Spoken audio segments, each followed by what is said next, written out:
Ladies and gentlemen, welcome to Tarnation TV production, Flat Out Racing Network on commentary this evening.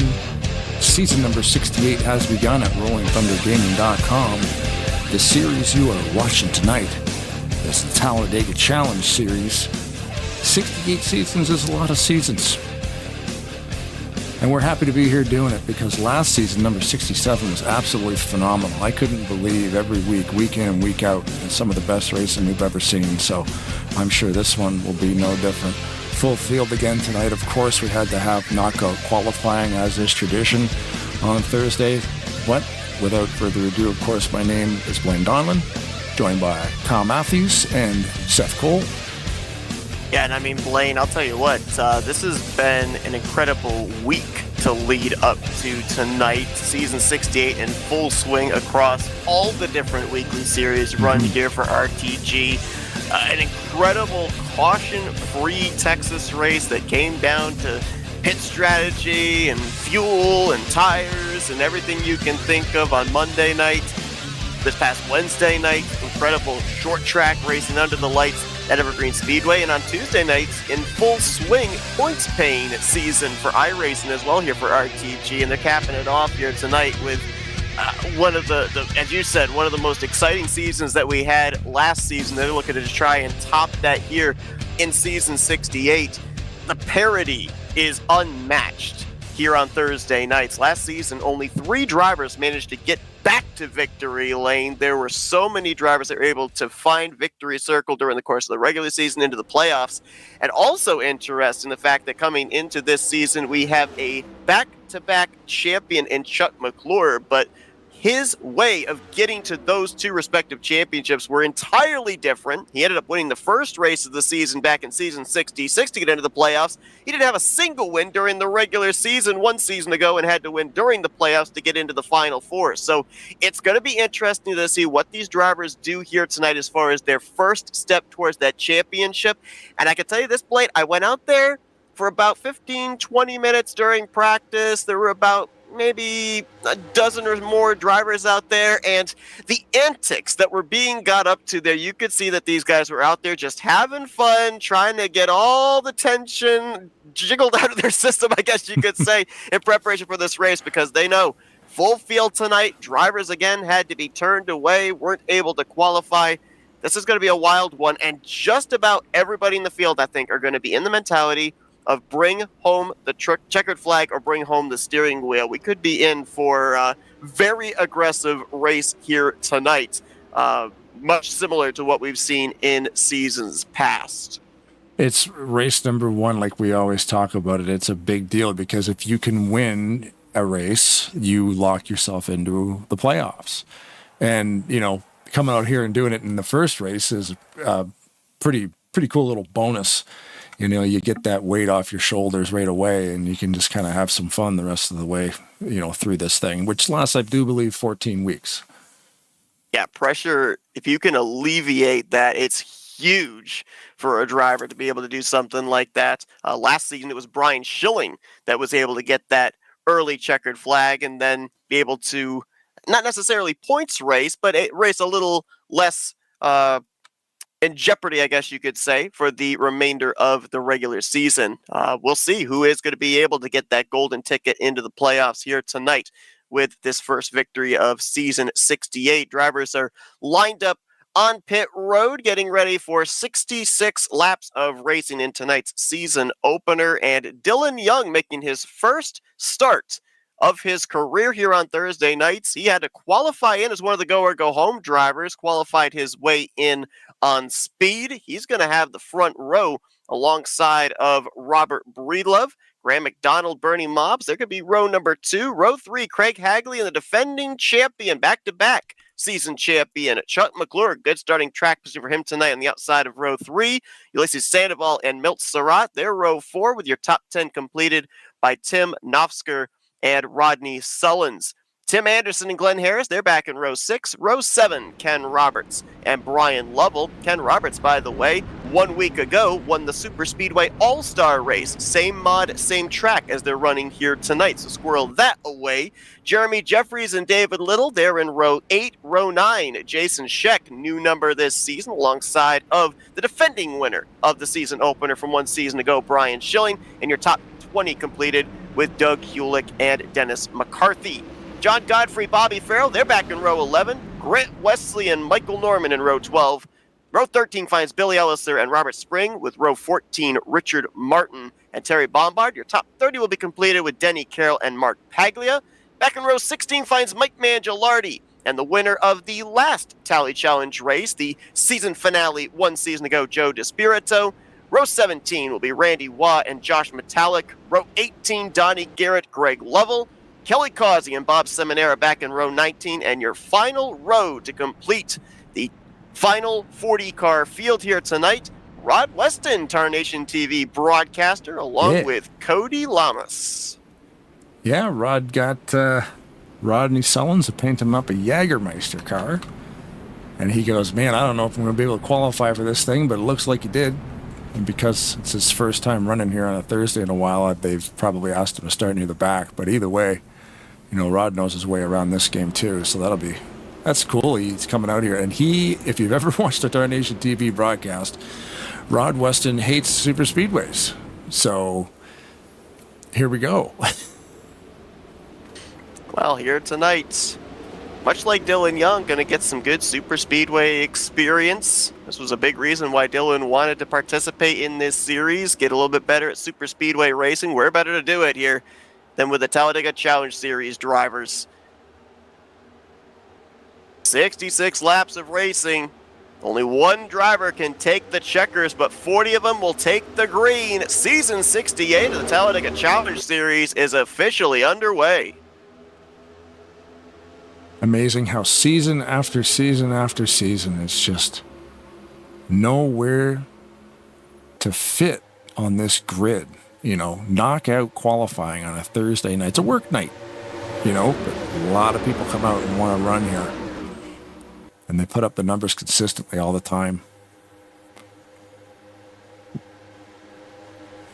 Robert Breedlove, he got a slightly better launch on the drop of the green flag than Dylan Young did. Tried to clear down the back straightaway, couldn't quite do it. Might have Dylan Young cleared off at turn 4. Nope, still not quite. Dylan still to that left rear quarter panel. But I do believe the momentum on that top side will get Robert Breedlove around to lead the first lap by just about a little less than half a car length. And it may be the first lap of the new season, but that bonus point for a lap led even this early on could be very important into maybe having yourself in a good position above that cut line when we eventually get to the regular season finale to determine who's going to be battling in the playoffs. As we're going, that was 3 wide that turned 4 wide as Breedlove saw the run from Chuck McClure coming, went up to maybe get a push, and McClure said, nah, I see enough space between your car and that outside wall. I was going to say that that lap led by Breedlove was going to be short-lived because you saw them start to split the uprights there, put those guys in the middle, which they're going to go backwards now. Doesn't take these guys long to get a little bit racy out here, you know, running 66 laps. We got 2X on the pit frequency, which is standard, working with about a 19 to 20 lap fuel window. Of course, cautions are on and the damage is moderate, so we can bump draft a whole lot better with the moderate damage. I've seen people get bump drafted so hard, I'm thinking, man, if that was realistic damage, you'd wreck your car. Like you'd push the nose in. 4 wide right there. Consistently. Okay, they straightened her out now. Wow. Yeah, Breedlove tried to make a move there to the inside of Bernie Mobbs, thought better of it. Yeah. You said it right out of the gate. These guys super aggressive. 3 wide, about 7-8 rows deep from 5th position on back. Dylan Young getting a taste of what it's like to run in the middle of a 3 wide situation here. I talked with him earlier on tonight and I said, man, you haven't experienced anything until you've been in the middle of a 3 wide formation in this pack. First time I had that happen, scared me to death. I mean, great job holding this 4 wide situation. We're showing it right now in a replay. These guys held on to it, you know. Hold your line. The crew chief would probably be losing his mind right there, but job well done, mister. Top three got themselves a little bit of a breakaway. And now Dylan Young back to the inside of Tim Knopfsker. Chuck McClure out here in front. I mentioned about the fact 2 different paths for him to win the last 2 seasons championships. 2 seasons ago, he won the season opener to lock himself into the playoffs. So looking to do the same thing for the second time in the past 3 seasons.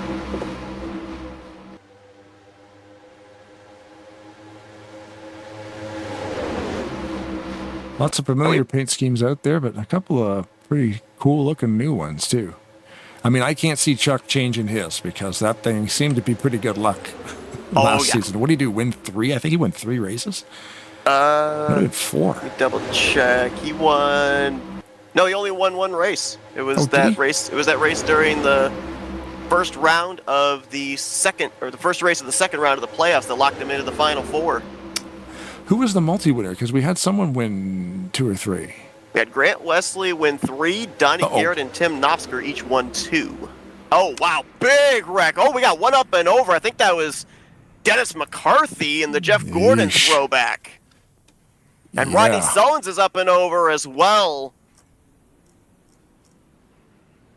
Bernie Mobbs got caught in it too. Yeah, back that up, take a look at it. Like somebody was able to flip Rodney back onto his wheels. I'll put it in slow motion here so we can see what happened. Sometimes it's tough to see exactly where it happened. It looked like Breedlove got into Harris. Yeah, a checkup there. Looked like maybe Dylan Young was going to go way up the racetrack, let drivers on by, and I don't know if Glenn lifted for that. But definitely Breedlove was into the back of him, and it was on from there, and there were a bunch of drivers collected up in this. It'd probably be easier to name off the list of drivers that weren't involved in the wreck rather than the ones that were. I see Grant Wesley, Mark Paglia, mentioned about Rodney Sullins, Robert Spring, Ryan Schilling, I think, got a piece. The 92 of Bobby Farrell caught air. I mean, there's a bunch of drivers that took some pretty significant hits here in this wreck. Lap number 7. So this is kind of one of those areas where have we gone far enough into a fuel run where everybody pits, or do people stay out, take the gamble, maybe try to offset it? It's gonna be split, I think.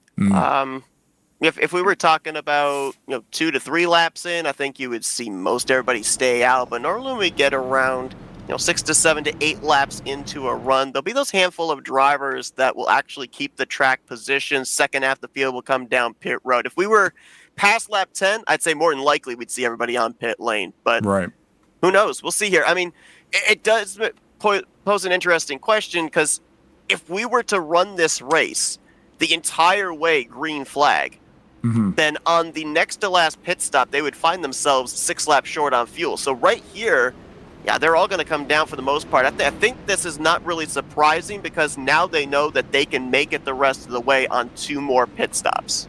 Yeah.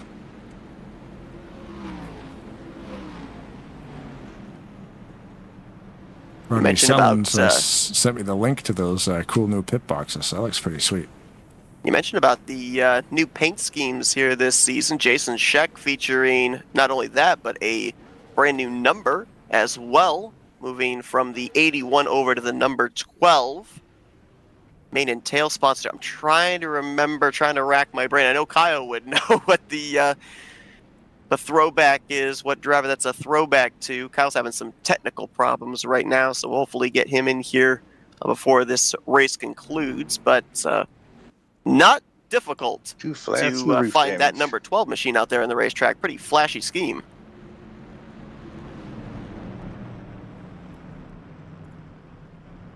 Which one was that? Sorry? The 12 leading this race right now. Yep. Yeah, he's used all the prime colors. Actually, no, he hasn't. There's no red on there. But contrasting, conflicting, that's the way I like to paint a car. Bright. You can see it from outer space.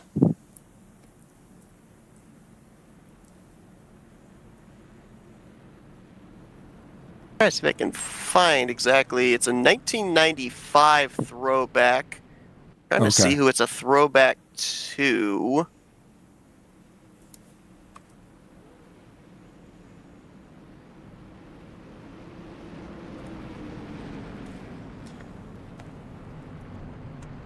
I mean, my gut wants to say Derek Cope. It is Derek Cope. All right. Okay. So yeah, Derek Cope in 1995. Straight Arrow, main and tail original. Derek Cope knew a thing or two about winning at a super speedway, taking the 1990 Daytona 500. So Nice. You know, maybe Jason can channel that here at this super speedway of Talladega.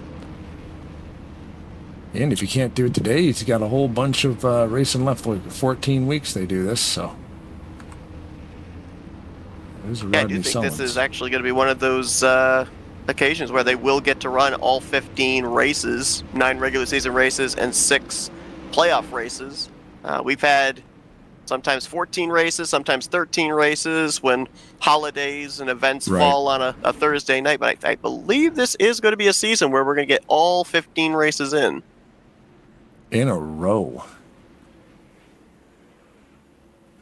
A lot of work, man. Like, hats off to all the administration here at Rolling Thunder. I mean, they've got such high attendance in these races. It can't be easy to pull this off, week in and week out. They got a big team, obviously, in place. Each series has its own team in place to take care of points and reviews and uploading the stats. And, I couldn't even imagine. It's hard enough running a broadcast. I couldn't imagine running a league. And not only that, but you consider that it's across 2 different platforms as well, with them bringing the addition of iRacing on Tuesday nights. So, yeah, the amount of organization that they've got to be able to make 4, sometimes 5 different series with the Friday night series of the Amish Survivor Series all run as smoothly as they do is incredible. A lot of work. People don't realize it, but a lot of work goes on behind the scenes, not just to prepare the races, but then for on-track administration. And then after the race is over, after the dust settles, post-race reviews go in as well to make sure that everything was squared away from the evening before. So there's a lot of hard, tedious work that goes in, a lot of effort goes into making each and every race, whether it's Monday, Tuesday, Wednesday, Thursday, or Friday, be not only a great experience for people that watch the broadcast that we do, but also for the drivers themselves, and that's why they keep coming back. So with the iRacing series, is that like vanilla iRacing, or do you have to purchase some stuff to be part of that? So there are a couple of tracks now that you actually do have to purchase. For the most part, the last couple of seasons, they were doing test races, fun races, stuff like that, all with stuff that was free. But now that they've become a full-fledged series, Grant Wesley, who's the head admin over there, has mapped out the different tracks, what prices are that you would have to purchase to be able to run in those specific races. Okay.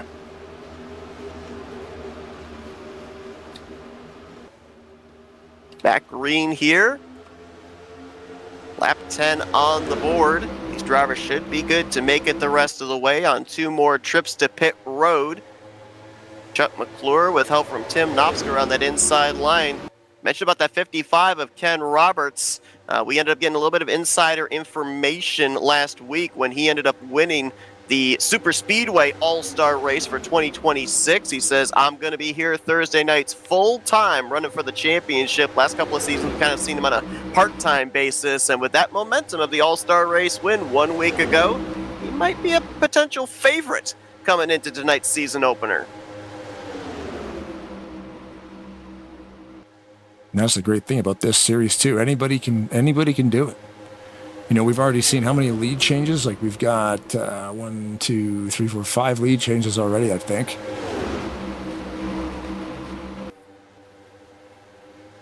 Latest lead change can be Ulysses Sandoval. Obviously, we're highlighting a lot of drivers that did really well last season, but how about drivers that kind of came up a little short of their own expectations, perhaps? This is Sandoval, probably be one of those drivers. We've seen him have a 3-win season, be in the hunt for the playoffs and for the championship. Last season was a bit of a down season for him. He ended up making all the races, but only brought it home in the top 5 twice, in the top 10 4 times, and finished out the season 13th. in the overall standings. So there's a lot of drivers that I kind of looked at coming into this evening that I feel are looking for not only a bounce-back season, but here tonight, a bounce-back race. Third car on that outside line, Jeremy Jeffries, I would certainly have to think falls into that category. He was the season 65 champion. Last season, he didn't even make the playoffs. Joe DeSpirito didn't make the playoffs last season, multi-time champion. We saw him with a lot of momentum to close out season 67, winning the overall season finale, I should say. So there's a bunch of drivers that I'm looking at here tonight that I think are going to be very aggressive, trying to kind of combat the gremlins they had one season ago.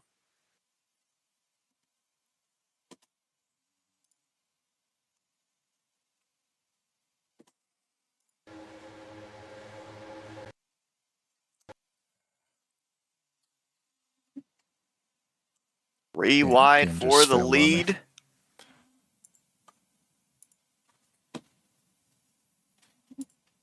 What was that? Game just failed on me, so just bear with me. We'll put it back together. Yeah. We'll do a little radio style. We're three wide right now for the race lead. Craig Hagley leading that middle lane. Up top, Josh Metallic in that papaya orange Aero McLaren throwback. Inside line, Ulysses Sandoval, and as we've seen in seasons past, when that second and third line get side by side, now the inside line prevailing. Sandoval cleared to the lead, McClure into second, Knopfsker to third. Ken Roberts trying to move his way into the fourth position and will do so, leaving him locked up side by side, three wide, about 7 rows deep of three wide, fifth place on back. Good news, it looks like just about everybody that was involved in that massive melee from the tri-oval over to the entrance of turn 1 that brought out our only caution to this point, for the most part, are all up to speed. The only driver that looks like he might be off the pace is the 024 of Dennis McCarthy, and he's got visible roof damage, so that would explain the lack of straight line speed that he's got to be able to stay up in the pack. But really surprised that with a number of other drivers that we saw take some pretty big hits, that we only have one driver currently this far into the run that has lost the lead pack.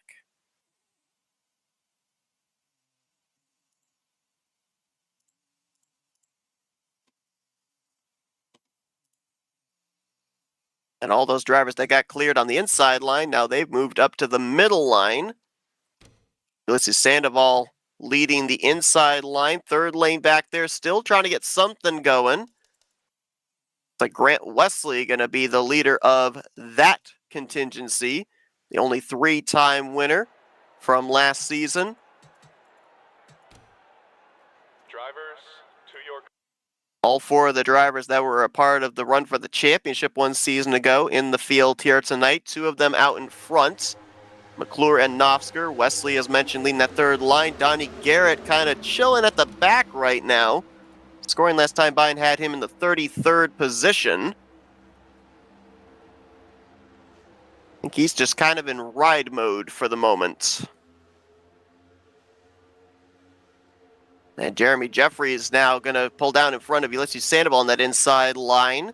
He'll be side by side with Craig Hagley for the 4th position, the General Lee paint scheme. The top 4 continue to keep themselves in single file formation in that middle line.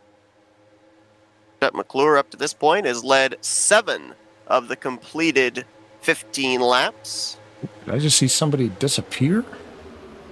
Yep, the 39, a metallic, unless I'm seeing things. Nope, you are not. He disappeared on my end as well. Just now reappears again. That's twice, yeah. That's strange. I do know that last Thursday night, Metallic was unable to be a part of the Super Speedway All-Star race. I think his internet went out due to storms in the area. I don't know what the weather situation is for him tonight, but gotta wonder if maybe that could be playing a factor into that. I mean, his connection has looked stable up to that point, though, so I don't necessarily know if it's weather related or just a momentary thing.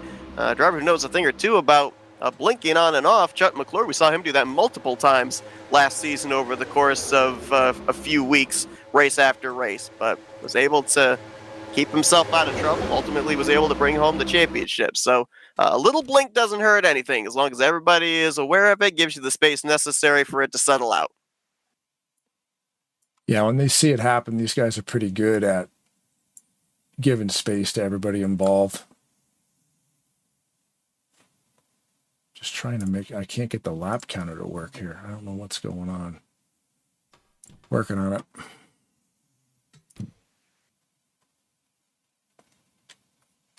You had to restart the game, correct? Yeah, which means I'll lose the ticker. So right now, I'm I've not noticed sure you'll be able to get the ticker back. Bottom right of the screen, I've been able to make it work off the overlay, the replay overlay. So right. It's not lined up properly, but what you see at the bottom right of your screen, rating 19 of 66.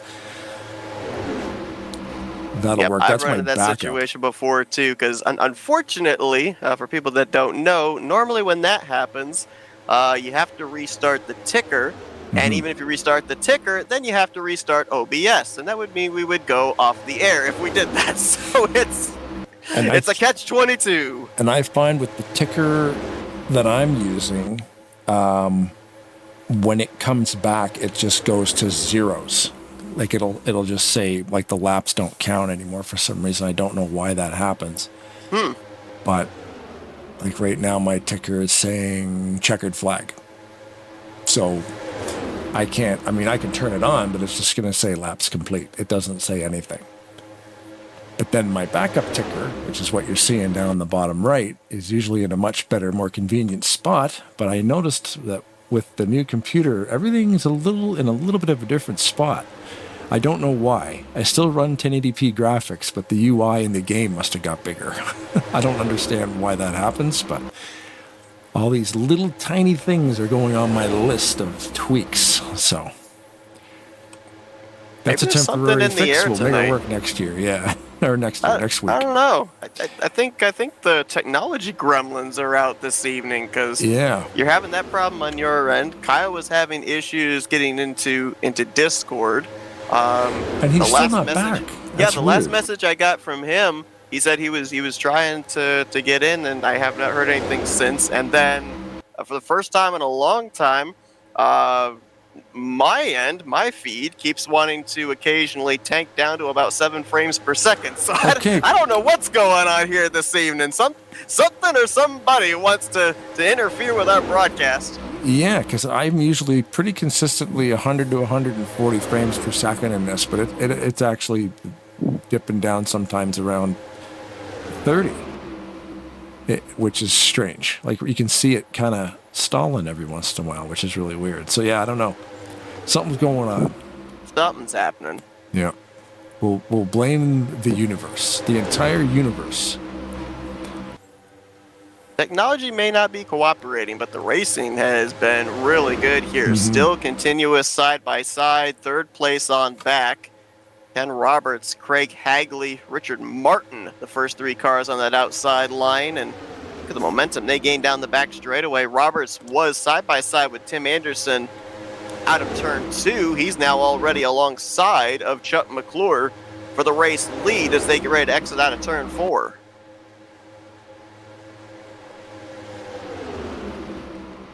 We a third of the way through this race. I see Dennis McCarthy is going to be probably going a lap down pretty shortly. He was involved in that big one at the start, which he actually got rolled over. So you'll see him coming up here. And we are 3 wide back there, so this is going to get real tight. And when they go around that 024, you should be able to see the roof visibly is caved in after he was up and over. That does not help the car for speed at all. That's a lot of aero damage. Takes away a lot of miles per hour of straight line speed, and so they just kind of blew his doors off.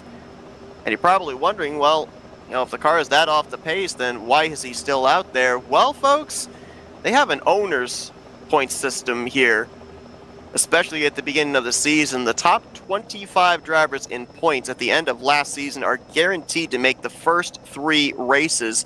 Everybody else has to race their way in on time.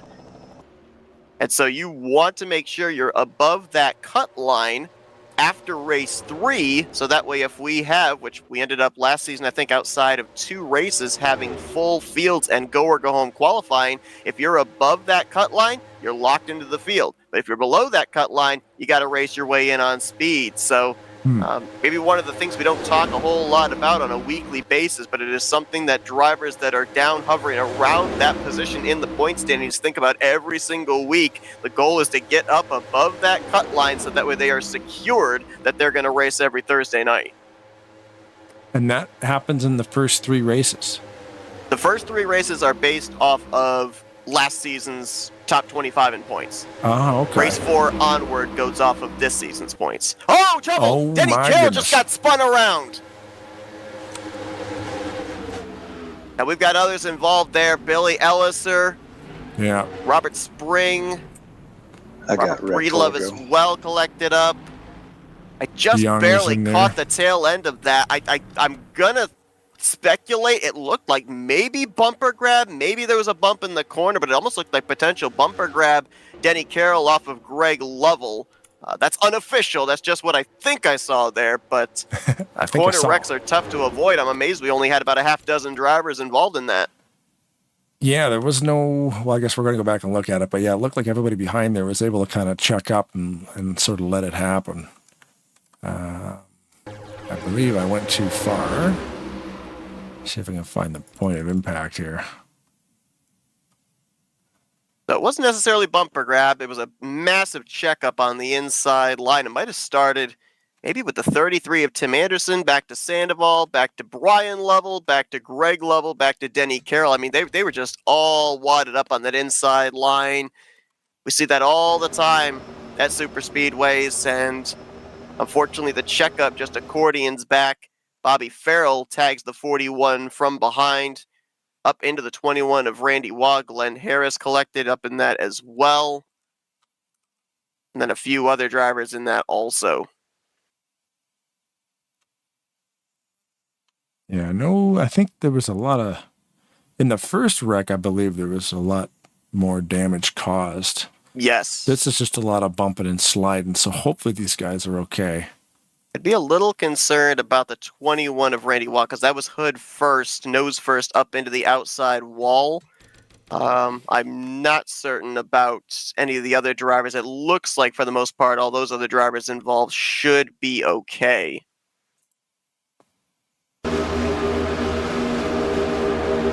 I'm sorry I'm late. Gotta love technology.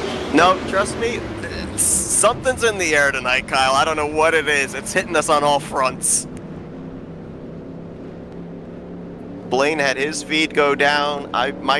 For some reason, my feed is chugging at between 7 to 20 frames per second. I'm actually going to try here under this yellow, see if I can restart. Maybe that'll sort the issue out.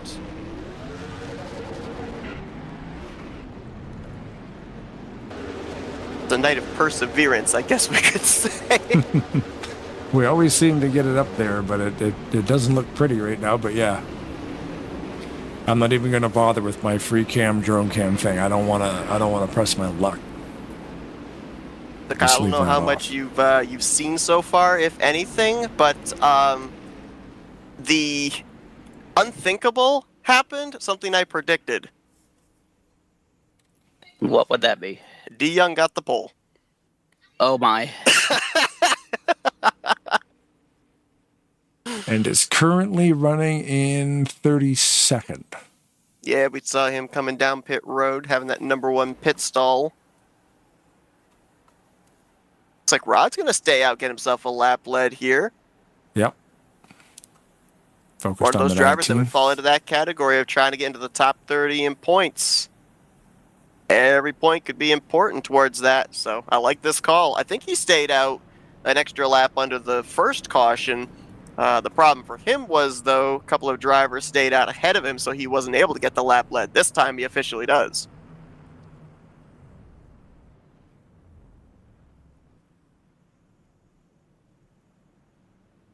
McCarthy there as well, but he is a lap down. Yeah, he's He'll get the currently free being pass. shown in 40th spot.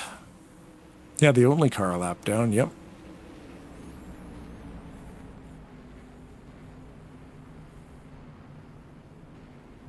The timing of this caution roughly around when these drivers were going to have to start thinking about coming down pit road under green flag conditions. So not much has changed in terms of the fuel window for these drivers. I think when we go back green, one stop to the finish.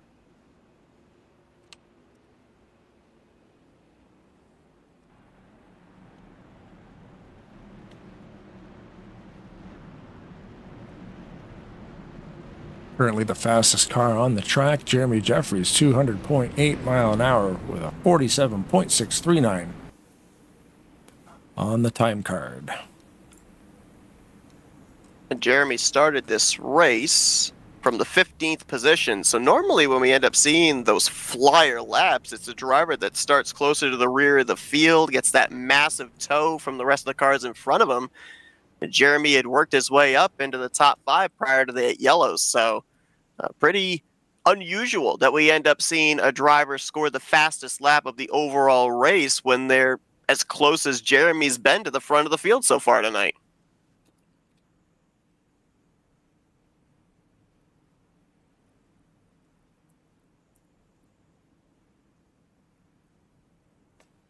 You'll see Dennis McCarthy coming around here on the outside line.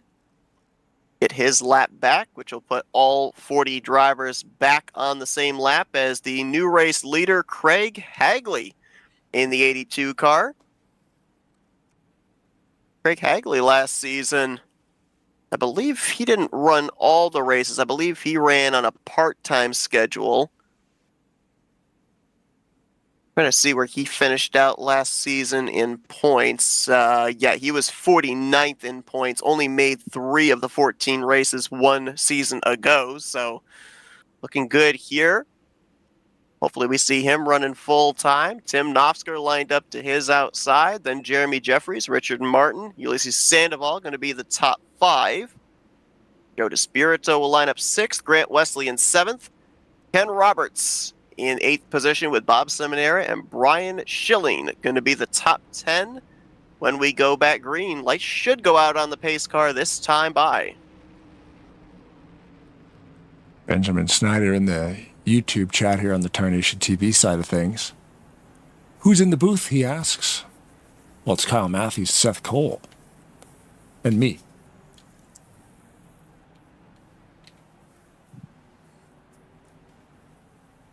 And the lights are off on top of the pace car, so it will be going green this time by.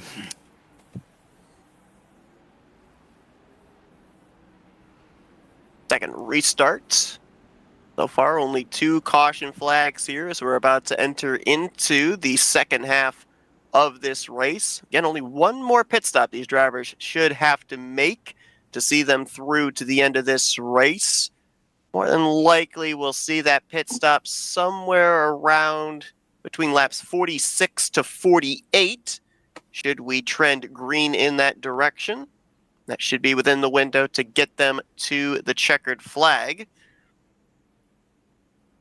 A couple of other drivers that I was noticing back here that are coming in with some pretty good momentum based off of the tail end of last season, what's transpired during the off weeks here. Of course, the All-Star race last Thursday, the 23 of Doug Hewlick.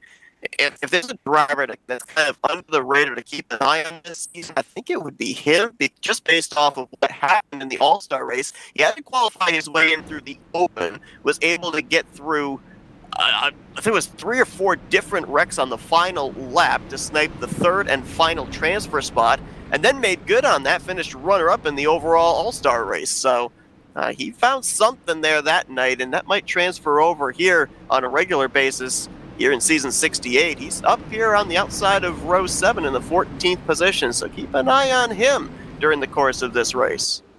Looks like he's trying to carry some of that momentum over here.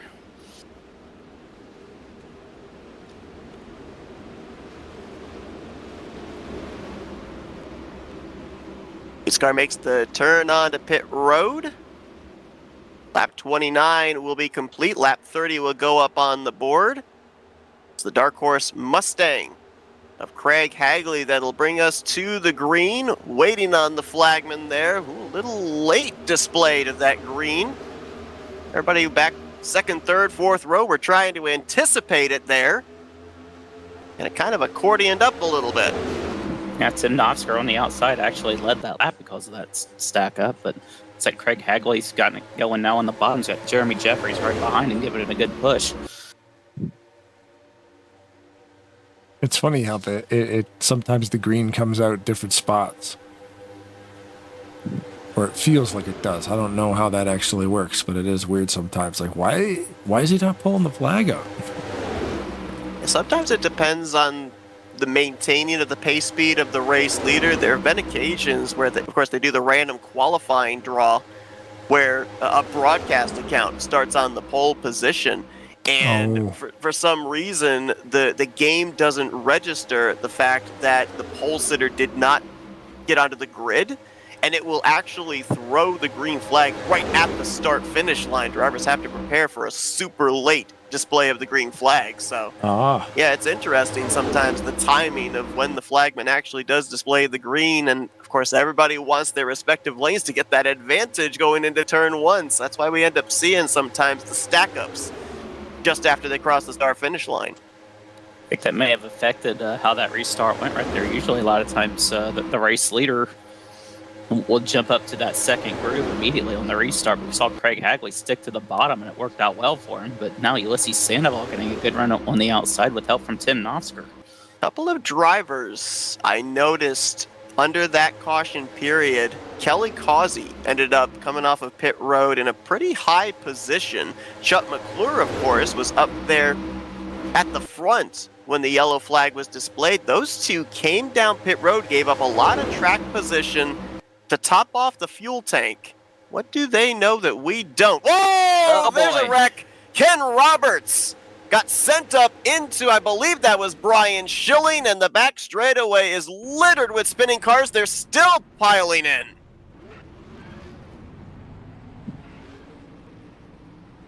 Lots of tarmac back there to drive around it. I just locked on to Dylan Young. He was able to get through there.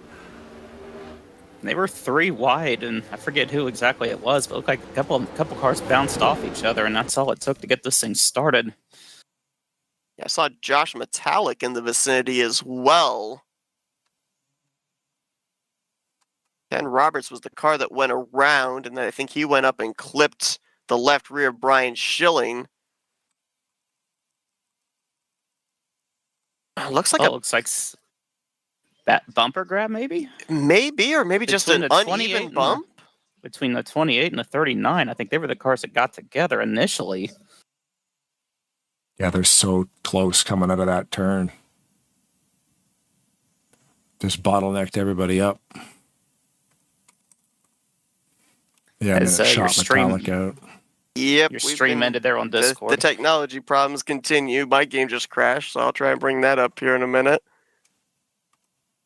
There might be something going on my end I got to look into, because this is the third night this week that the game has crashed. I don't know what the deal is.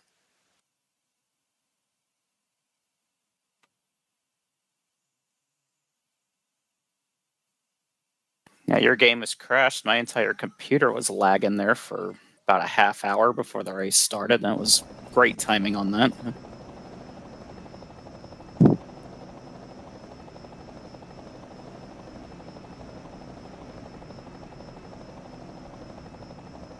Some people looking to go to pit road and then decided against it. That was interesting. But there are a lot of drivers still coming in, a lot of which were involved in that wreck, maybe got some bits and pieces of it, but a lot of drivers that also weren't involved in the wreck. Now, as I said, everybody under the last caution, they were going to have to make one more stop to the conclusion of this race. For the drivers that are pitting right now, it may be a play to, on the final pit stop, take on less fuel than the drivers that are electing to stay out right here. Maybe we're talking about taking on less, half can less on the final pit stop. I'm not 100% sure if it would be a full can. I don't think it'd be a full can. It'd probably be about a half can less on the pit stop, which those are precious seconds, and seconds actually mean a lot when it comes to green flag pit stop cycle here at Talladega. From what I could see there, it didn't look like anybody got like real significant damage in that wreck, as big as it looked there. So I think everybody should be okay. Of course, that's just from what I could see. A lot of sliding for the most part. So yeah, I think everybody should be all right. A lot of them, I think, came down and changed tires because there were a lot of skid marks on the back straightaway once the smoke cleared from that incident. No need for any lucky dogs. Everybody is still running on the lead lap. Although, I think there is a driver out of the race. Unfortunately, my ticker cannot indicate who it is after it crashed. There's a 40th place driver that's not showing up on my scoring. See the 21 of Randy Luigi on the outside. There's the lap down, or Yeah, 40th for me is Randy Waugh. Oh, okay, so he's for some reason not showing on my telemetry. Okay, so all 40 cars are still running, and they'll be on the lead lap when Randy gets his lap back here. looks like all the leaders except for Sandoval staying coming to pit road. Interesting.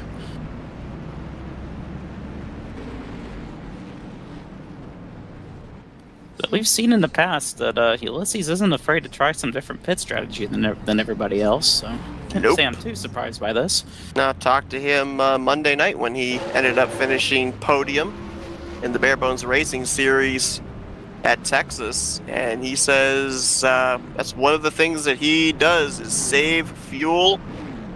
When other drivers play one strategy, he plays an entirely different strategy. Sometimes it works, sometimes it doesn't, but he's got himself good starting track position here, though, with this strategy of staying out. It's like, I believe 3 other drivers stayed out with him. Donnie Garrett, who was in the Final Four for the championship 1 season ago.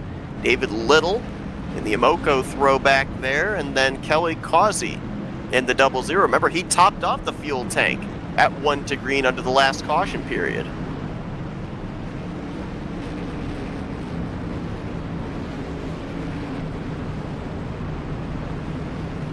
New colors there. Well, I shouldn't say new colors, but new look on the 77 of Donnie Garrett here this season. Had just the straight purple car in season 67. Adds a little black there onto the hood, up towards the roof. It looks just as fast, though. There's a couple of new paint schemes I see out there, a couple of throwbacks. I see a Jimmy Spencer Kmart car back there. I see a Derek Cope, I believe the sponsor was Maintails. Yep, I had to Google it. I said if Kyle were here, he'd know right off what that throwback was. I had to Google it to find out there was a Derek Cope throwback. Yeah, when Derek Cope drove for Bobby Allison back in the mid-90s right there. It's a good-looking paint scheme. I've always liked that one. You mentioned about Billy Ellis there, always has some good throwbacks. Last night, I'll ask you, Kyle, because I meant to ask you this last night, but I'll ask you now. Wasn't there a, I want to say, John Andretti car that was sponsored by Band-Aid? Band-Aid. Because Ellis there last night in the Early 8 Series ran a Band-Aid sponsored car. The throwback looked so familiar to me, but I couldn't place exactly who it was that drove the car. I don't remember Andretti ever being sponsored by Band-Aid. I know they sponsored Michael Waltrip in the Busch Series back in like 99 or 2000, but that's really the only thing I can think of for that particular sponsorship. Okay, maybe that's who it was then. But yeah, Billy brings out some really, really good throwbacks. And another good one here this season as we're back underway. A couple of Toyotas on that inside line. Going to get Sandoval to the lead. Pulls up right in front of Donnie Garrett. You see more drivers migrate their way up to that middle groove. One driver who had a wild ride actually almost had to call a tow back to pit lane after our first caution. Is that 5th car on the inside line. You see a big gap back to him, but that's Rodney Sullins. New colors, new look this season as he's got Andy's Frozen Custard on that machine this season. That car was up on its side. Fortunately got flipped back onto its wheels past the start-finish line when we had that big wreck happen for our first yellow flag, but apparently that hasn't hurt the car at all. It still was able to stay up in the lead pack, and now it's making its way up into the top 10. It's just amazing how this game works. You think you're in a hard, have a pretty hard crash, think you're out of it, and then lo and behold, you find your way back up there in contention. A lot of moves being made right there down the back straightaway. Hagley saw the run by Sandoval, went up to block it, then came back down to the middle line. Donnie Garrett goes up there with Ulysses, and we're 3 wide for the second position as Greg Lovell now will take the lead. Scott help from Tim Anderson right there in the 033, the Bass Pro Shops Chevrolet. Denny Carroll right behind them. Tim Anderson 1 season ago crossed the start-finish line P1, but ultimately an incident that he was involved in on that final run to the checkers called on him, warranted a post-race EOL. So he's up here looking for a little bit of season 67 redemption.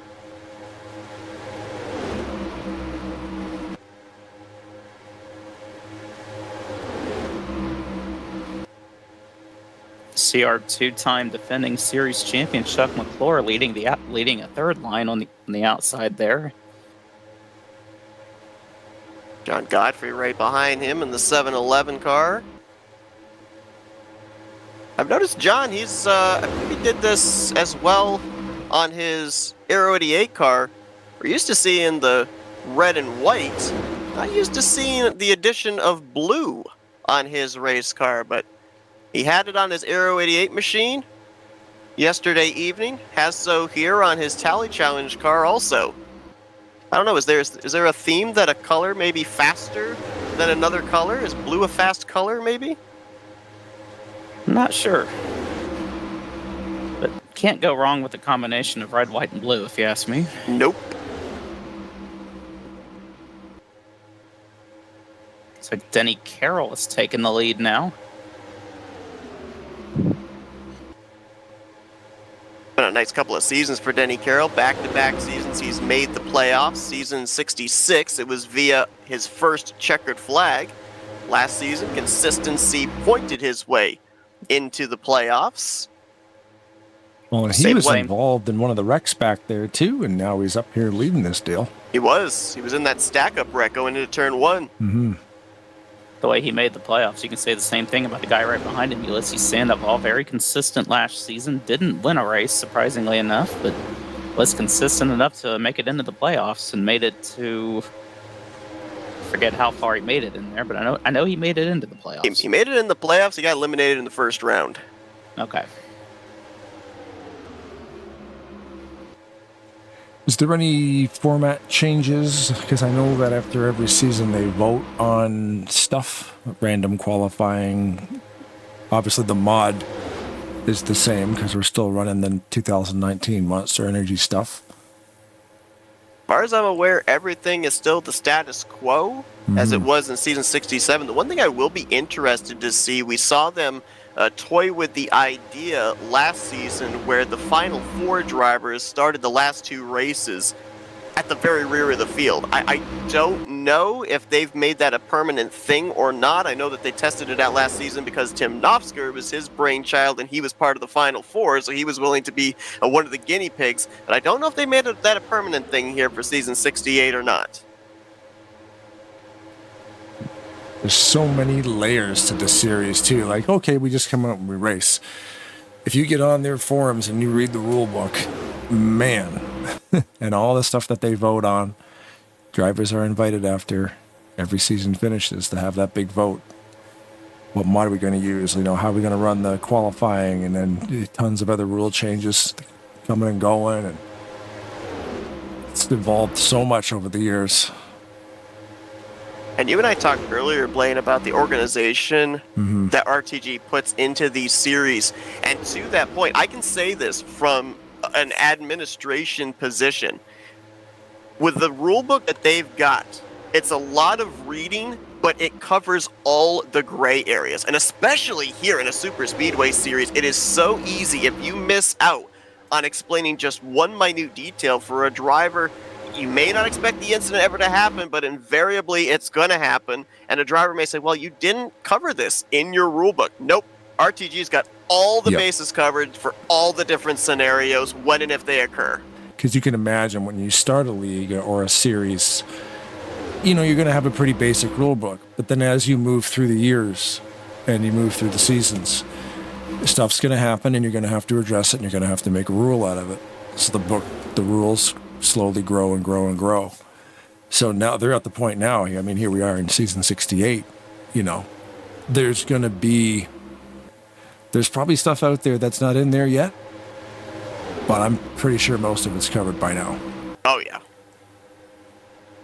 But there's always something. We'll find something. Be one of them Ross Chastain wall ride things. Yeah. It's like, I think they have that rule covered already. It's like, you can't do that. I'm like, you can do it once because it'll never happen again. But they can't do nothing about it because it technically did nothing wrong. But now that he did, it's so dangerous. There could have been pieces flying over the wall and hurting fans. It's like they got away with it. It's never going to happen again. Somebody that's worked his way into the top 10 right now is Michael Norman.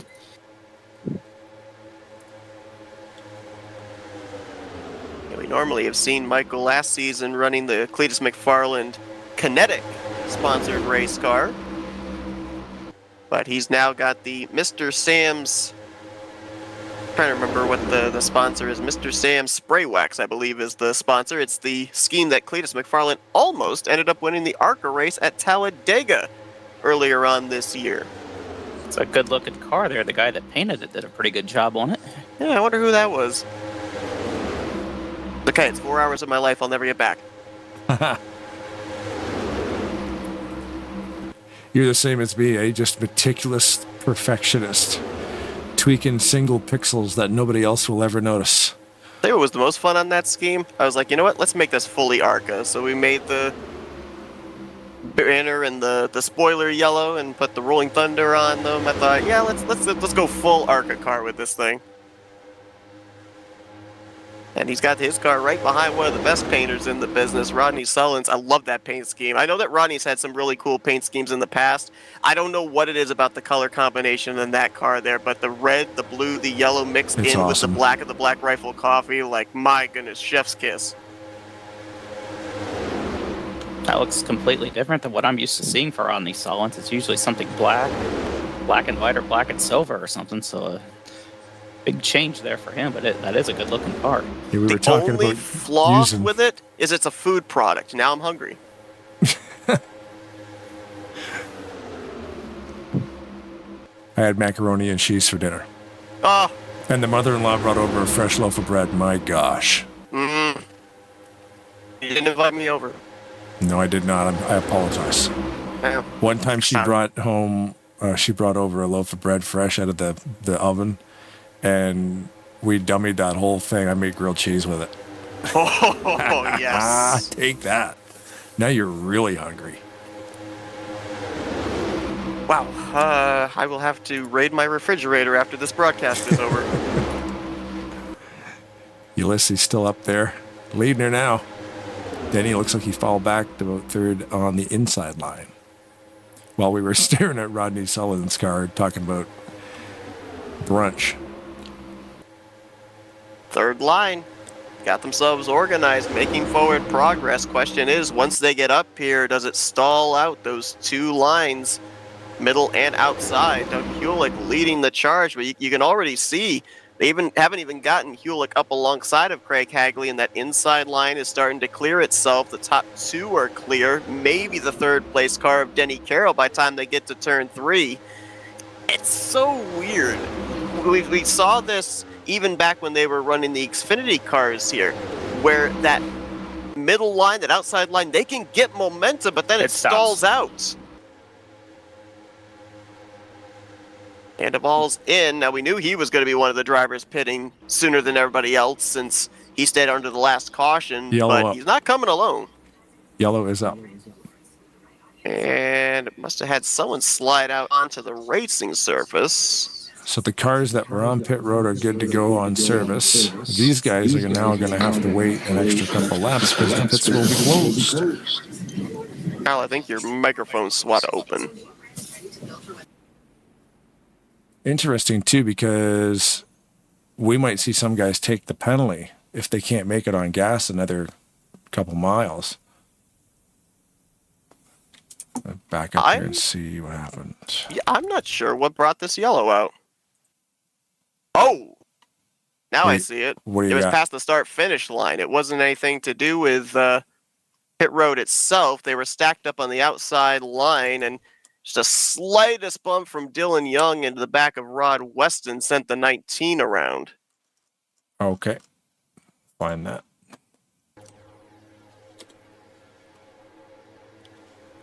Yeah, just a big stack up right there, and Oh, it looked like Hagley got a little bit wiggly up front there. That might have upset that line, yeah. Yeah, they all checked up in reaction to that. just a big chain reaction deal right there. Nothing that... Mobs avoided Rod Weston. That was a crazy move to avoid a contact with that. Okay, we got to go on board with the 31. That looked insane. There were a lot of drivers that did a good job to not hit the 19. The 26 of Billy Elliser nearly ended up T-boning him. Mike Mangialardi had to kind of squeeze between Rod and the outside wall. Mobs demolished himself by avoiding Rod Weston. Ay, ay, ay.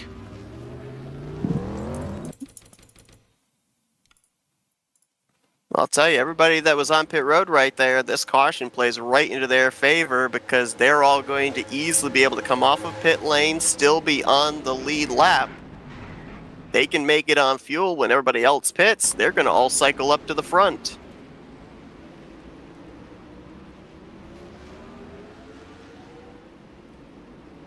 And something went wrong with the 17 of Chuck McClure, I think.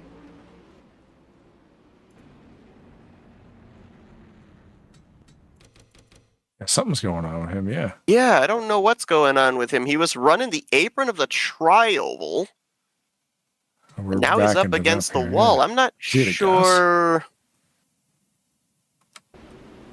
Yeah, why didn't he pit? That's strange. He should have. Well, he was on pit road with that group. The only thing I can possibly think of is maybe when he was in his stall, he might have been speeding.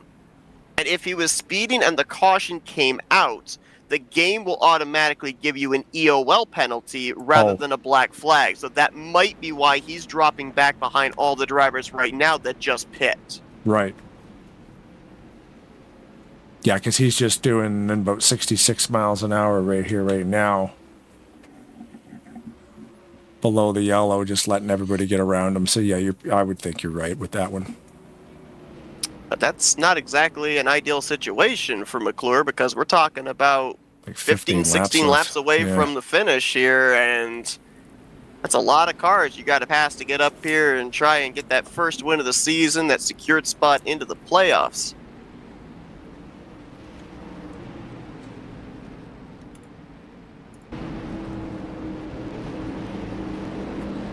Just going to turn the lead over to Tim Nofsker. You talk about a driver that had quite a dramatic end to last season. Go back to the round of 8. Tim Nofsker involved in a wreck that gave him a lot of damage. I mean, engine damage, aero damage, you name it. In the elimination race, he stayed out, he soldiered on, somehow was able to find himself in a tie that got him into the Final Four. Eventually, he was able to get in with the post-race EOLs. And then you fast forward to the final race of the season. He's in the hunt for the championship, got involved in another massive wreck, ran that race under power and was unable to take home the championship. Ultimately finished 4th of the championship for 25 points in arrears. So you talk about a driver that's motivated to kind of turn back the bad luck from the close of last season here into the start of this season. That 088 might be one of those drivers top of the list.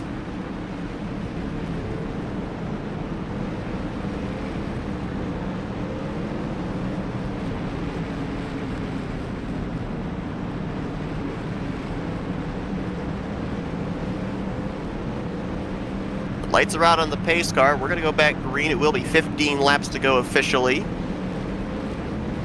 Richard Martin will line up on the front row with Nofsker. Rodney Sullins, Martin Paglia in row 2. Row 3, Kelly Causey and Ulysses Sandoval.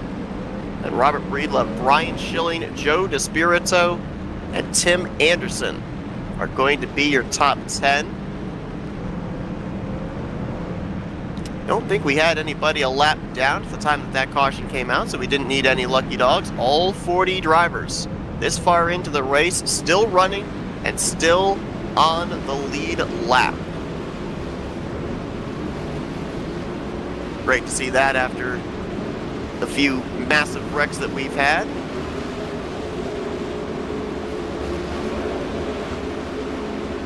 And now, everything's going to happen up above the yellow line. Pit road no longer will be a factor. Everybody is good to make it from this point on fuel.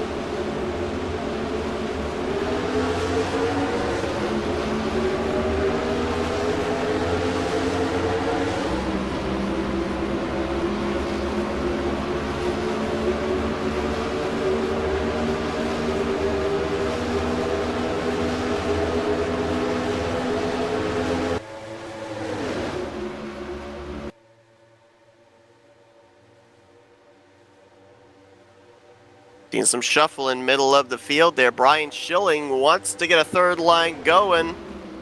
Doesn't look like really anybody outside of Craig Hagley willing to go up there, at least at the moment. As Rodney Sullins, with help from Kelly Causey, just barely noses ahead out of turn 4. Looking for his first lap lead of the evening. Going to be close between these two, and another big wreck. oh wow, Donnie Garrett.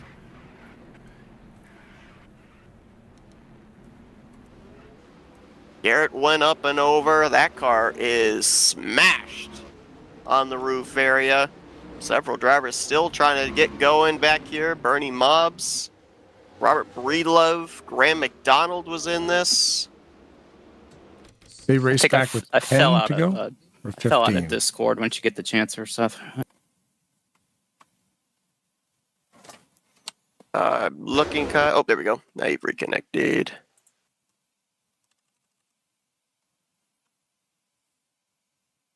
Looks like it started around Breedlove, yeah. In the 931 there.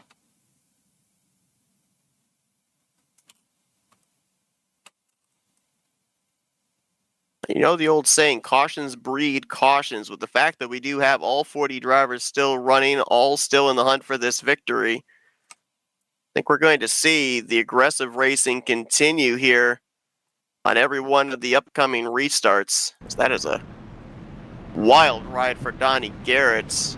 I would say he's going to fall into the same category as Dennis McCarthy. So he's got roof damage on his 77 machine, so not the way that he wanted to start off this season, one season removed from being in the Championship 4. Yeah, a couple of guys that made it to the Final Four last season running into some trouble in the first race of this season. We saw Chuck McClure have whatever problems he was having, and now hard wreck there for Donnie Garrett.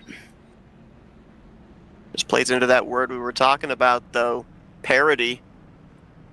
One season, you look at a driver, they're consistent, they're in the playoffs, they're in the championship hunt.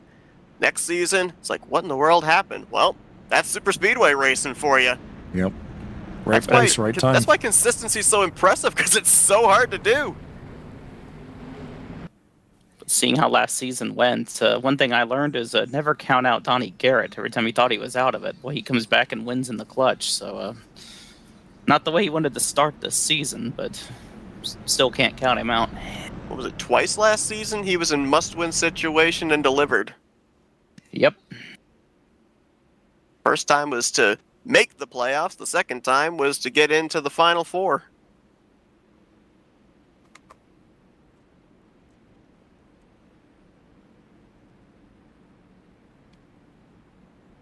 A little surprised that we have not expedited this caution period. Pit road was open that first time around. We have no lap down cars. So I would have thought they would have tried getting the lights turned on the pace car here and get them going this time by, but looks like we will get that extra pace lap. Oh, right, because race control has control over shortening that caution period. Right. Right. Maybe race control is on lunch break. Can't say I blame them with all the food talk we were having. Yeah. See, I already ate dinner, but now I want dessert. Yes. Well, dessert was my dinner, apparently. Nice. Nice slice of baklava cheesecake. Oh, my God. Was it made by a real Greek lady? Yes, actually. Greek restaurant, about hour and a half away from us. Awesome. Yeah, there's a place down south of us here in the county, we call it. It's wine country down there and food truck country in the summer. We always just go for a drive down there. But man, we always stop. This little sub shop's been there for 40-something years, owned by a Greek family. And they've always got the baklava in the fridge. And you got to get the sub, and you got to get the baklava. Oh, man. And the wife's, is it the wife? No, it's wife's brother. So brother-in-law's wife is Portuguese. So they had a kid, and at the baptism, all the old Portuguese ladies were making all the baked goods. Oh my God, dude. Oh, wow. You think you've had dessert, you're wrong. You need some Portuguese people. From like the old days they can't even speak English. They've lived in Canada for probably not their whole life, half their life. And they still don't speak English. But my God. I don't even know what the stuff was called that I was eating. But yeah. It is flawless. It's crazy how different countries do pastries so different. It's all it is. It's pastries, but oh my, like what are they doing? It's like every nationality has its own different kind of formula. Well, and it's what it is they're making their own ingredients too. It's not like they're going to the store to buy it. They're actually making the ingredients themselves, and so then they're using ingredients they've made, and that's what sets it apart. That's the secret sauce. You know what else is a secret sauce? Going green on lap 56. Darn right. About 11 to go. 10, 11 laps to go. So, yeah, it's going to be... So far, this week, 3 different races, 3 different drivers have gone to victory lane. Will we see a 4th different driver here this evening in the Talladega Challenge Series?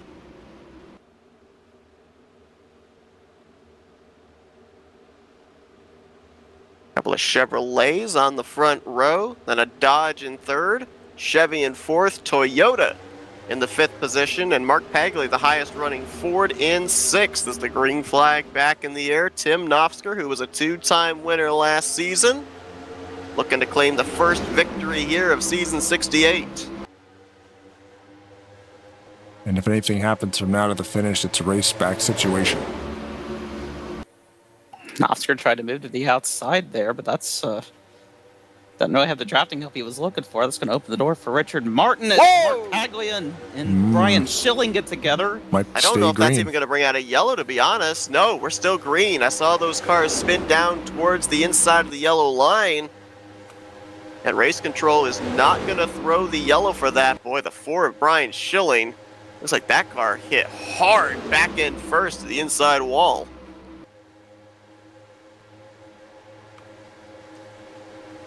Richard Martin going to be the leader at the line. Getting a good push there from Ulysses Sandoval. Tough break there for Brian Schilling. 1 season ago, he won the season opener, locked himself into the playoffs. Does not look like it's going to be the case here in season 68.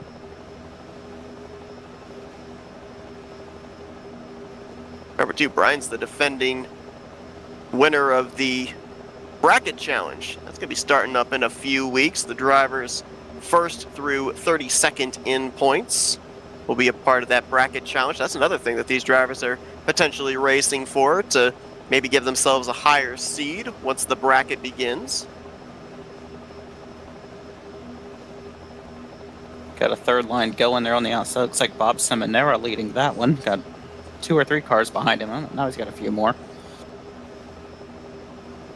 First time that Bob's really been mentioned tonight. He's been kind of quiet this evening.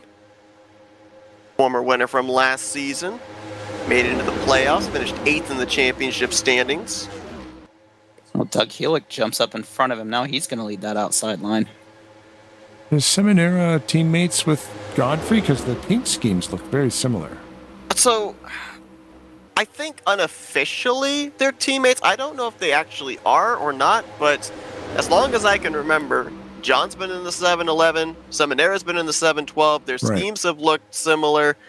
I think at one point they both were running the same sponsorship as well, so I think they're teammates. I remember back in the early days when we were broadcasting the Talladega Challenge Series, there was the group known as the Florida Gang, Bernie Mobbs and Joe DeSpirito and Bob Seminara.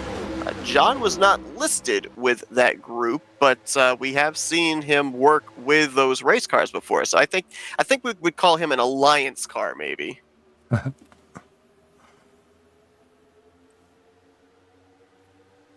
to peel back the layers. Yeah, exactly. That's something we should probably do, is try and figure out, who are the teams, because we've seen the alliances before, the drivers that work with each other consistently every Thursday night.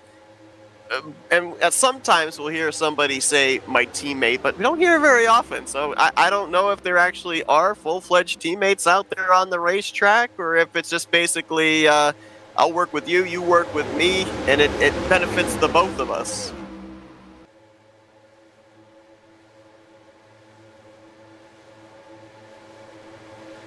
We're getting down to it now, within 6 to the finish.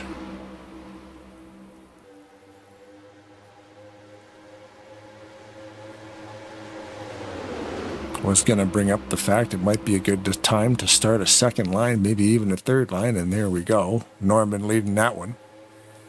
And I was just looking back there where Michael's making that move, not too far behind him. Chuck McClure has moved his way almost back up into the top 10. Wow. And he running was at behind the back. the 38 of Rodney Sullins. How in the world did he do it that quickly? Now Ulysses going to jump up in front of Michael. Going to make a move for the lead here. He got a little squirrely there. David Little saw him move out of the line just a bit. Almost an uneven bump to Jeremy Jeffries ahead of him. Bumping in the corners.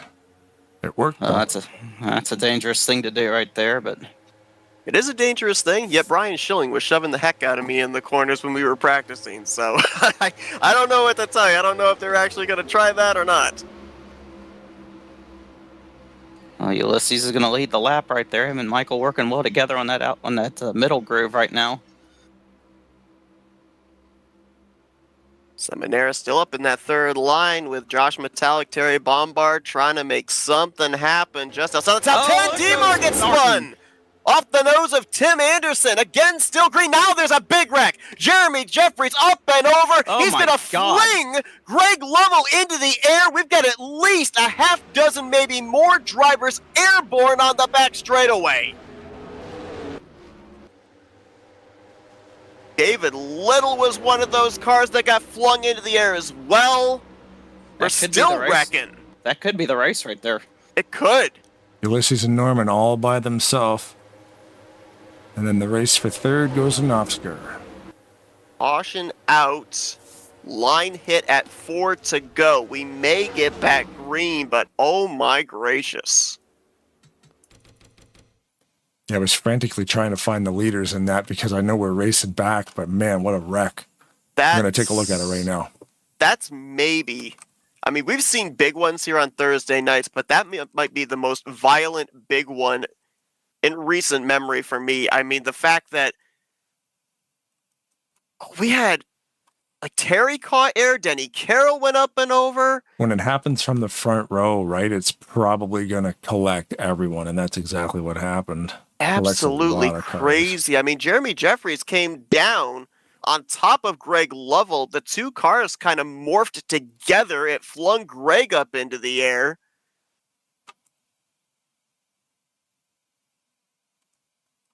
Normally, the violent wrecks we end up seeing are in the corners. This may be one of the biggest, most violent straightaway wrecks I think I've ever seen. Man, that is just, I lost count how many cars got upside down or airborne in that thing. Count the cars that got through. It might be easier. Well, there's Ulysses, there's Michael, and, well, that's about it, it looks Causey, like. Anderson, Nofsker, Despirito barely got through. McClure barely got through. My goodness.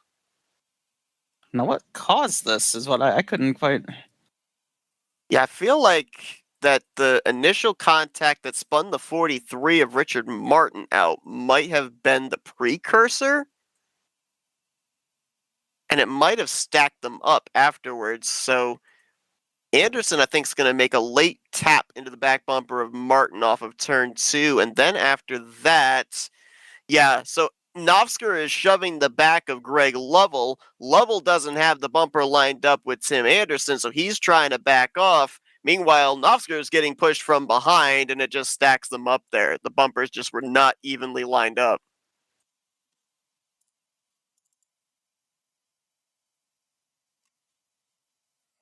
Game crashed again, so I won't have that replay. I think I counted 7 total cars that got upside down in this wreck. David Little, Jeremy Jeffries, Greg Lovell, Denny Carroll, Terry Bombard, Bob Seminara. Yeah, Greg did like a backflip.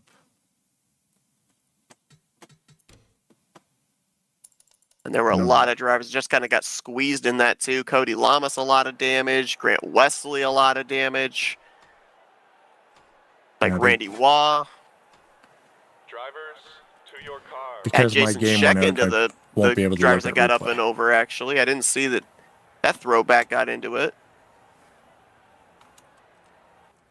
Bernie Mobbs, Billy Elliser, Dylan Young, Robert Spring, Milt Surratt. The laundry list of drivers involved. But now is the question. It looks like we are going to get back green. I think the lights are out on the pace car, so we're going to have a 2-lap shootout to decide this. The question is just how many drivers are actually up to speed. Looking through the field right now of those that were involved in the wreck, there might be maybe a dozen at most, maybe back to Rod Weston there.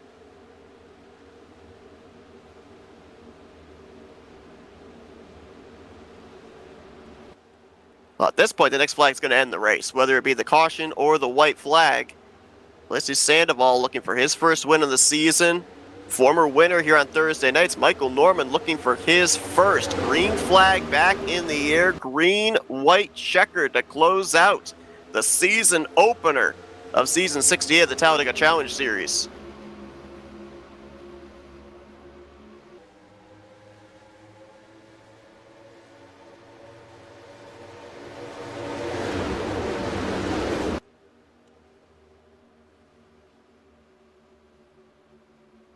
Going to see maybe some gaps through the field here of drivers with damage. Just trying to hang on for whatever position they can get. Still dead even between Sandoval and Norman. Oh, Causey makes the move up top 3 wide. Michael can't cover it. That's going to help that inside line here. They will, it looks like, make it back. Do the white flag. Lap traffic coming up. David Little going to get out of the way. Nofsker into second. Ken Roberts, all-star race winner there in third place. Chuck McClure, defending 2-time champion, in that 4th spot, moves up in front of Michael Norman. Whoa! Nofsker tried to make move on Sandoval, not enough space. How wide is that 096 right now? Lost connection to Teams to Discord again. Whoa, goodness. Sandoval left the door open. Here comes Nofsker. McClure going up 3. Oh, they're all sliding around. We got wrecked there. Despirito up into the wall. And Nofsker is going to cross the line and pick up the victory. They're still wrecking across the start-finish line. But Tim Nofsker gets himself a little redemption from the end of last season. Punches his ticket into the playoffs here tonight in the opening race.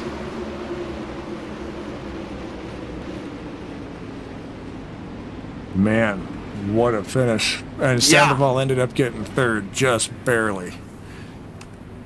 There were moves, there were blocks, Yeah, 1/100th of a second was Ulysses to third to Roberts to Novsker. So you could definitely tell that this was the first race of the season. Everyone had the devil-may-care attitude right here for this one.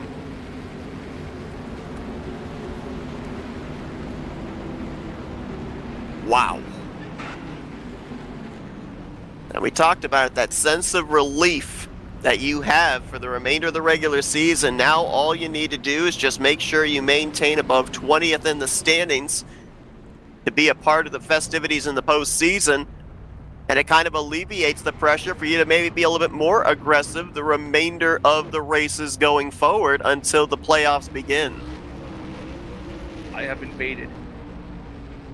You have. I have. What's up, guys? What's up is we just saw a nail biter, I guess would be the best way to describe it. That was a really fun finish. I'm not even going to lie. And you almost had the Cletus car win. I thought I was done when Kelly made it 3 wide. I even said over voice chat when I probably shouldn't have was like, why would you do that to ruin the line? But 5th place is not bad. And Novsker burning it down. Celebration begins for driver 088. A 2-time winner last season. It's his first victory of the season here in race number 1. I believe Novsker had only wait 3 races last season to get his first checkered flag. Yeah, my computer's still giving me issues. I missed that entire finish right there, but had a good run there, Michael. I was nice gonna job. say, what happened? Because you missed like half the field, and then or half the race. And then... Oh, trust me, the technology gremlins have been hitting all of us tonight. Oh yeah, I noticed. My laptop kept lagging on Discord, and it took like a half hour for me to finally get back on, and it still hasn't completely gone away. Could it just be Discord? I think it's my whole computer. It's also funny because I don't have smoke on, so Tim's front just cars look just weird without smoke behind it. Oh, he's doing, I think, trying to do the world's longest burnout here. yeah. Midway through the tri-oval, can he do the whole thing? Or you think you can do? 2 incidents that happened today down on the back straightaway that didn't bring on a caution. That was very interesting, dude. Like the entire bottom lane just checked up at one point, and it was a bunch of bumper grab, and somebody got wrecked.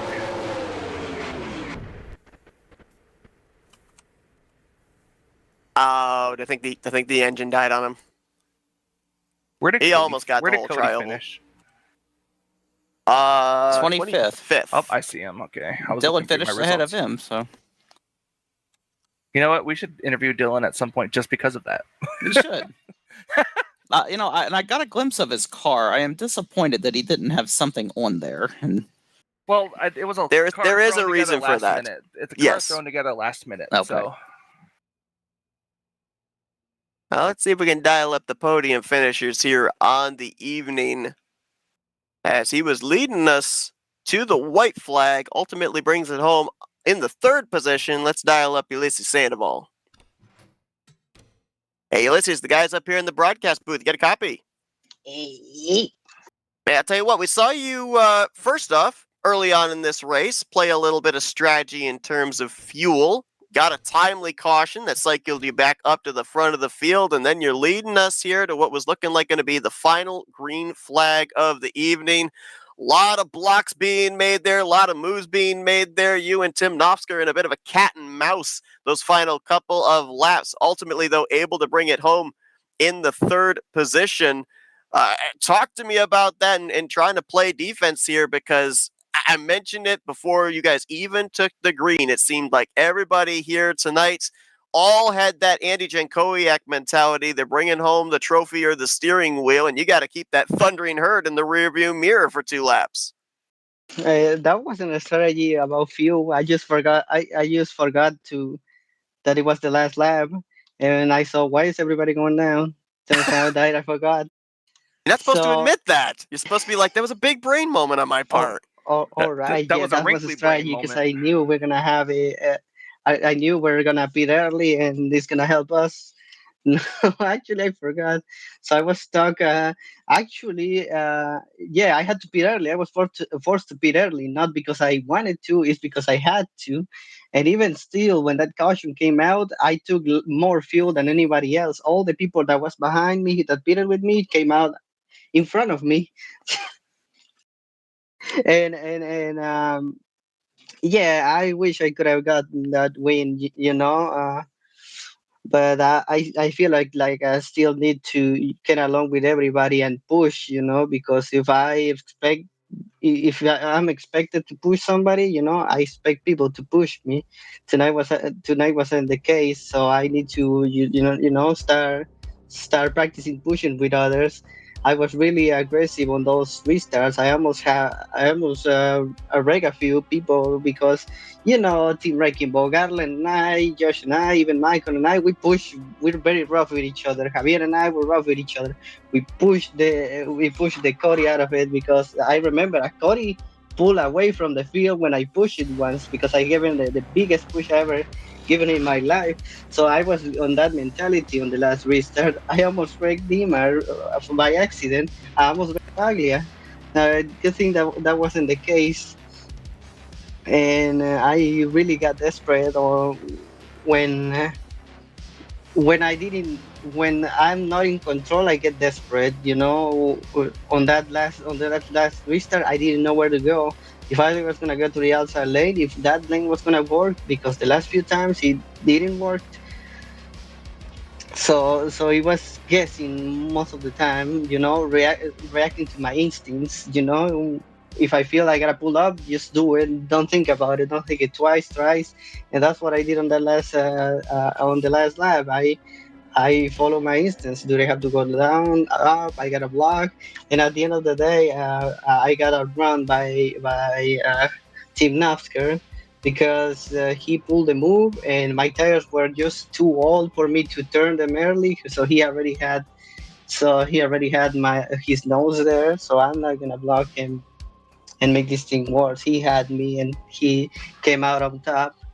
So yeah. Obviously, I know you would have liked to have that win, that automatic lock into the playoffs, but a podium finish here tonight, especially off of last season. You made the playoffs last season, but you finished 13th of the 13 playoff drivers. We mentioned coming into tonight that you only had 2 top 5s last season as well. It was, based off of previous seasons, a bit of a down year. So with the podium here tonight to kick off season 68, do you think this is going to be kind of turning things back in the right direction? Well, this finish at least is gonna help me in case I messed up.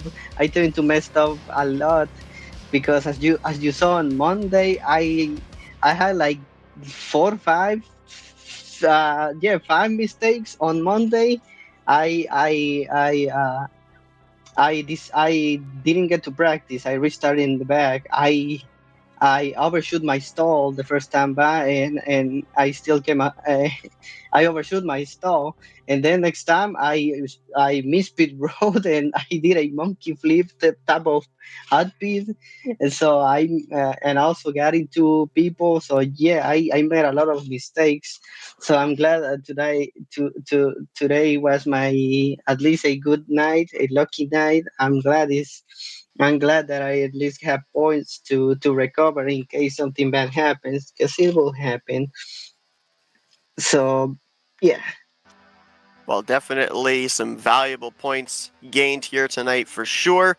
No mistakes as well. Again, I'm gonna say we're not gonna talk about you saying that you didn't come down pit road because you forgot. We're gonna call that a big brain move here. And hey, podium finish to kick off the season here in season 68, in the conversation for this victory, at least here tonight as well at Talladega. Ulysses, congratulations. A great start to the season for you. And before we let you go, the floor is yours for thank you, sponsors, and shoutouts.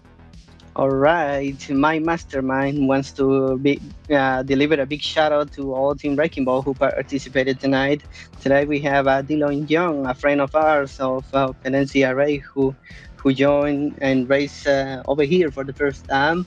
Kind of a tough night for somebody who was on the pole, but I hope that he races again and he learns and races with us, because at the end of the day, it's you really feel you really like racing with your friends over here, so it really motivates you to show up here tonight, like we do at Maverick, like we do in prime time. When your friends are there, it's even better. You really want to show up and just talk with your friends, right?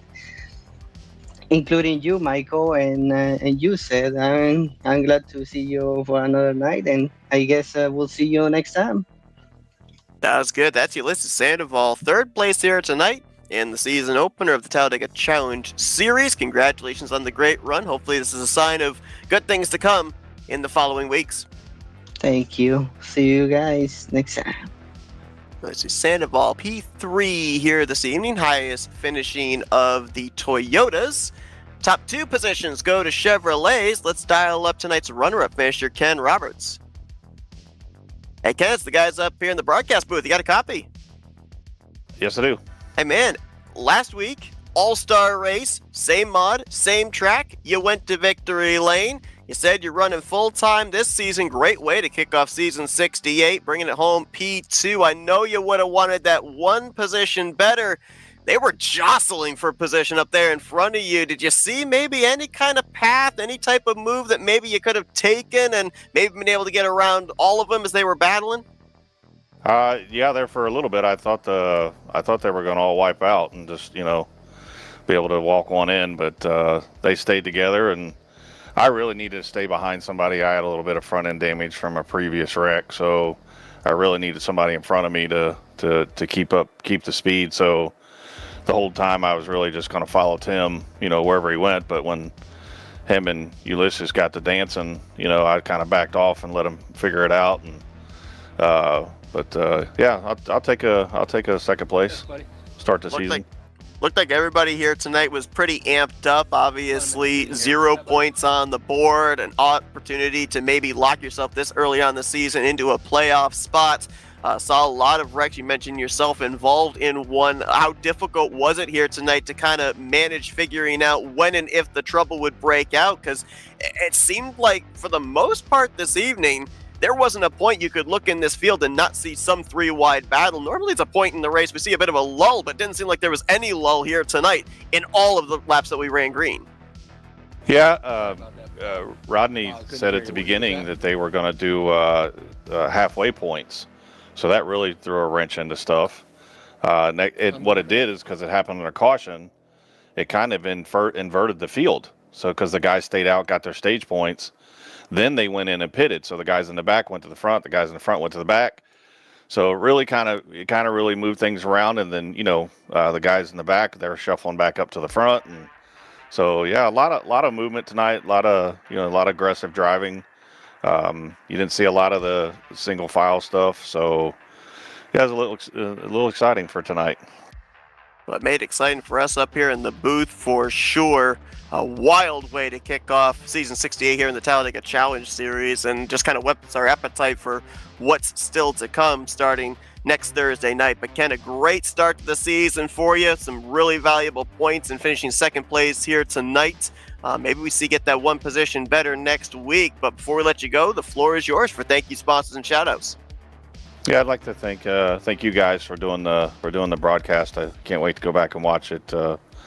And then all the guys at RTG, Josh and Tim and Rodney that run this Thursday night series. It's pretty awesome. I'd like to thank my teammates, all the guys over at Redline. Appreciate all their help throughout the race, and we got together a couple times tonight. Was able to work together, but there at the end we couldn't get together. But and I'd like to thank Rodney Solins for my paint. That I love my Mountain Dew car. I think I'm gonna hang on to it for a little while. Still got some good karma left in it, so we'll see what we can do next week. Well, congratulations on a solid start to the season, Ken. P2 here tonight at Talladega. Best of luck next week going forward for the remainder of this regular season and that run towards the playoffs. Yeah, and congrats to Tim on his win too, by the way. So, all right, guys, have a good one. Absolutely. That's Ken Roberts, runner-up finish here tonight. And he just referenced Tim Knopsker, who's down in victory lane. Let's see if we can get a hold of tonight's race winner. Hey, Tim, the guys up here in the booth, you got a copy? Sure do. Well, man, I'll tell you what, wild race here tonight. We pretty much expect it was going to be coming into this evening. You're, I believe, third on that final restart. You make move low, you make the move high. At one point, you almost ended up getting bumper grabbed down below the yellow line, the back straightaway, trying to get the lead. Finally able to find that path to the inside and bring this thing home with the victory. You qualified in the 9th position. We saw you as far back as around the 30th position, so you were just about everywhere here tonight, but able to find yourself in the right place at the right time at the very end. How good does it feel to start out the season with this victory, now knowing that kind of have that pressure off your back? You know you're going to be locked into the playoffs, and now for these upcoming 8 races, you can go out there and have some fun, maybe rack up some more bonus points towards the postseason. Yeah, that is fantastic to start off the season with a win or a good finish.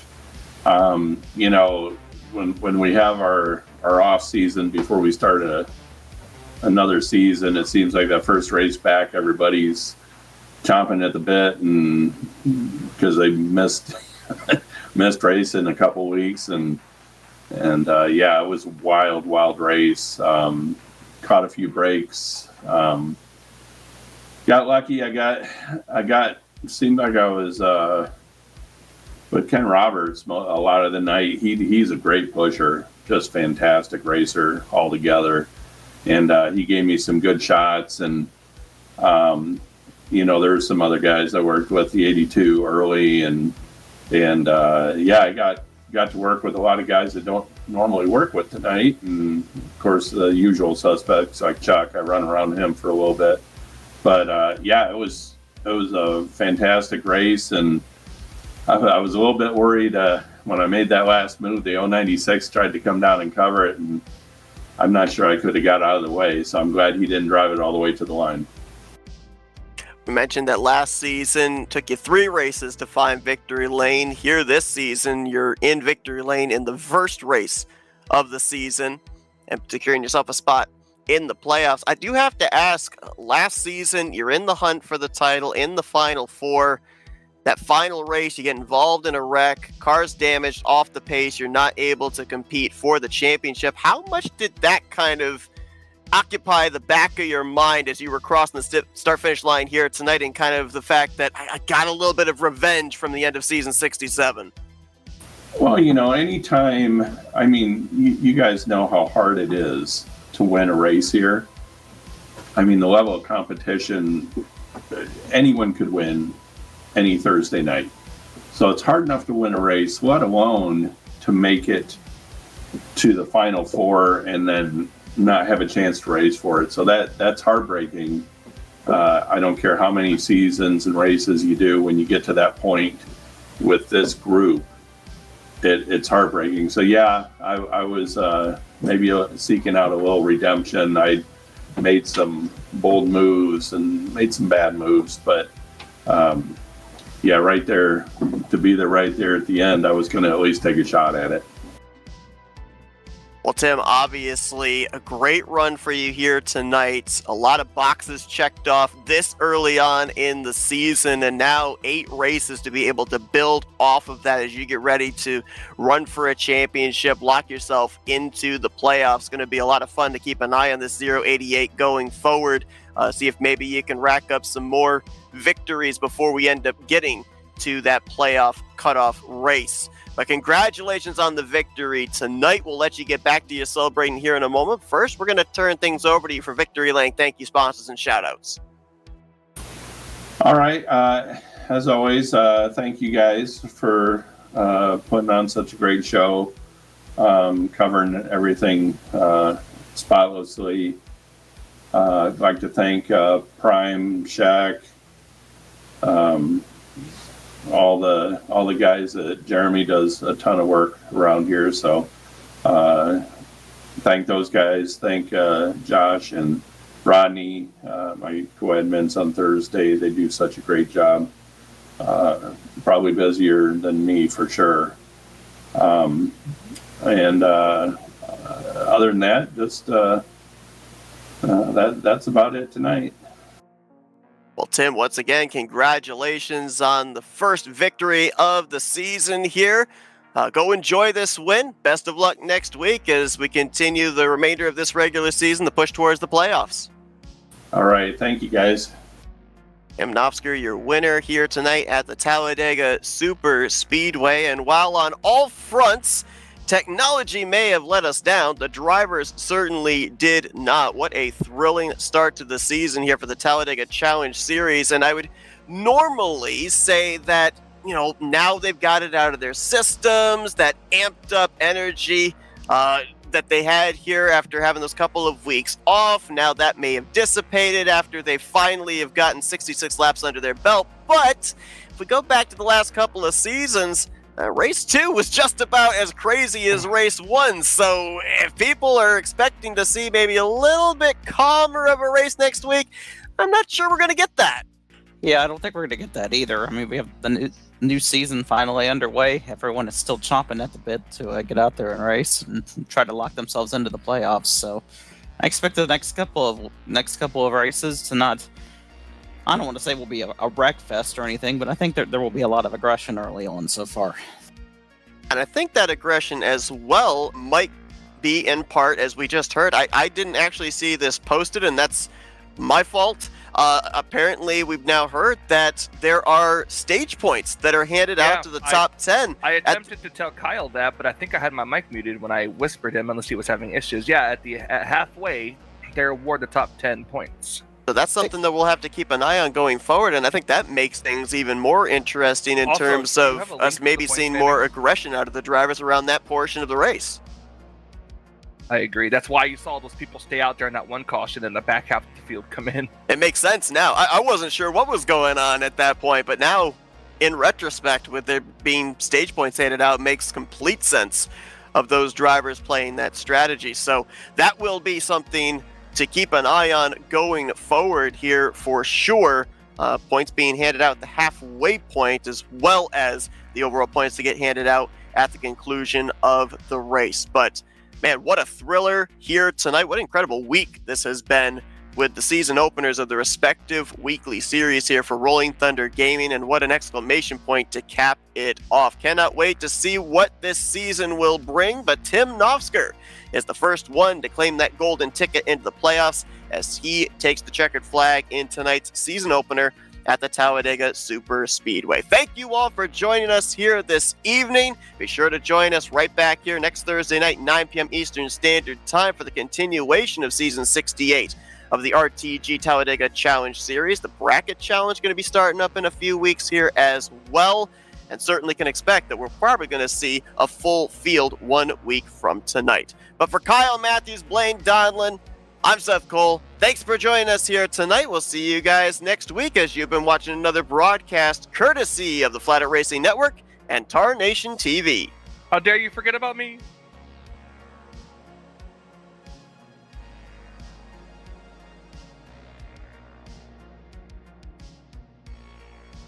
I don't know if Blaine's here or not.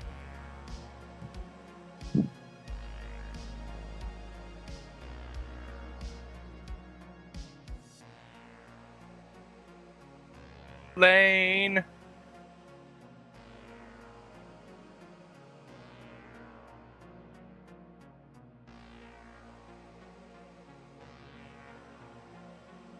Yeah, Blaine's definitely not here. Stream's still going, Michael.